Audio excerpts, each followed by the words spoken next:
Dudley was keen to show his worth. He thundered along with Henry's goods trains and even took the flying kipper without complaints. His trains were timely and orderly, but the trucks were too intimidated to attempt trickery.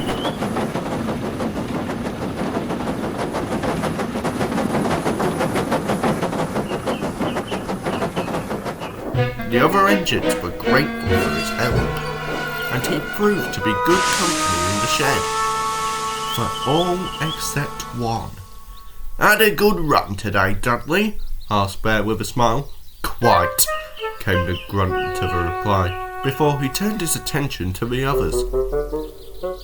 Bear was no stranger to harsh treatment from steam engines. He knew of the damage done by previous diesels with far less class. Even so, Dudley was a tough nut to crack. Bear was restless that night. He kept thinking of how he could prove himself a friendly sort. He glanced at the clock. The flying kipper would be due out soon, but Dudley was fast asleep. "Psst," whispered Bear. "Dudley!" A loud snore was the only reply. "Dudley!" Bear hissed louder. "Great heavens! Don't take me, Calm down," soothed Bear. "It's only me." Dudley scowled. "You foolish diesel! You've disturbed my sleep. What do you want?" I wanted you to wake up," stammered Bear. "The kipper is due out soon. If you're too tired, don't you even suggest it," snapped Dudley. "I'm more than capable. Tired indeed." When he had steam up, Dudley snorted away. Bear was speechless. The next day, Dudley ambled to the yards. As Donald shunted trucks for his goods train, he spied a lone fuel tanker in a siding. "Why is this one not on the train? Am I not stopping at the refinery today?" "Aye, you are," replied Donald. 40 bricks on this one though. Needs repairs before you can take it." "Understandable. Grateful for your help, Donald, but I'll finish things here. You have other trains to shunt, I'm sure?" "Aye," said Donald, "but say no more then. My train, my responsibility." Suspicious, Donald puffed silently away.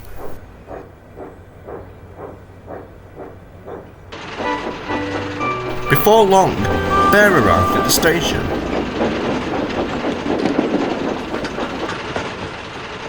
And found Dudley red-faced in a nearby siding. "I say, Bear," he called hoarsely. "Are you alright?" asked Bear. "No, I'm not." "Oh," sighed Dudley. "I'm terribly sorry for my outburst last night. You were only looking out for me. It seems I need you to look out for me again. Could you take my goods train? I'm having steaming troubles." "Leave it to me," Bear smiled. "Thank you ever so much," Dudley grinned. "You are a good engine. You just need to fetch all the fuel tankers from the siding." Feeling much better, Bear ambled off to gather the tankers. He shunted them in the middle of the train and started away with a friendly hoot.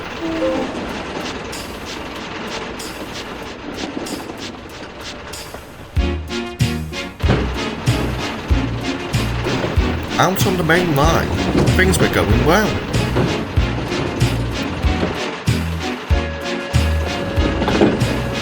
Suddenly, Bear felt resistance. "Smarten up back there," he growled to the trucks. "No tricks today, thank you."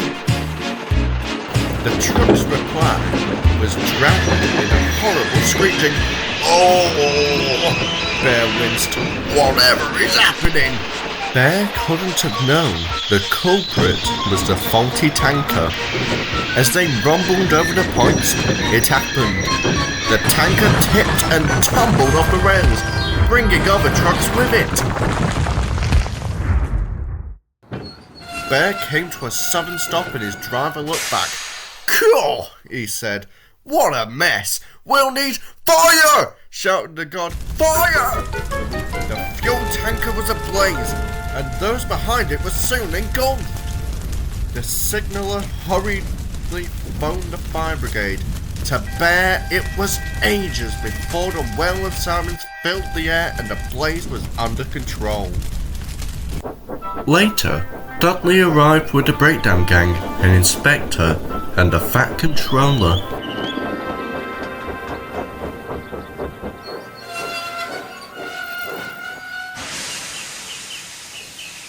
It didn't take too long to pinpoint the problem.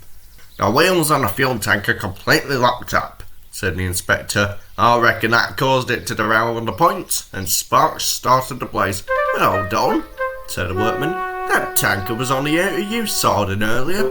It wasn't to be touched." "Bear," rumbled the fat controller, "how did this truck become part of your train?"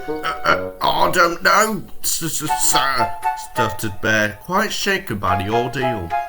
"Dudley told me to collect all the tankers." "I certainly did not," interrupted Dudley. "Why would I? Donald told me that one wasn't to be touched." "I would advise," interjected the inspector, "you pay closer attention next time you assemble a train. It will take a considerable amount of time to repair this damage."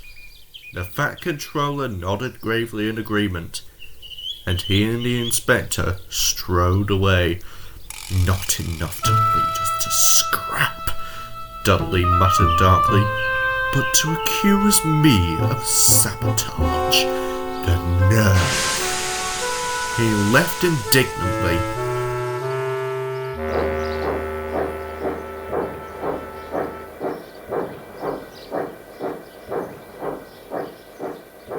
Bear, ashamed and confused, looked solemnly at his buffer.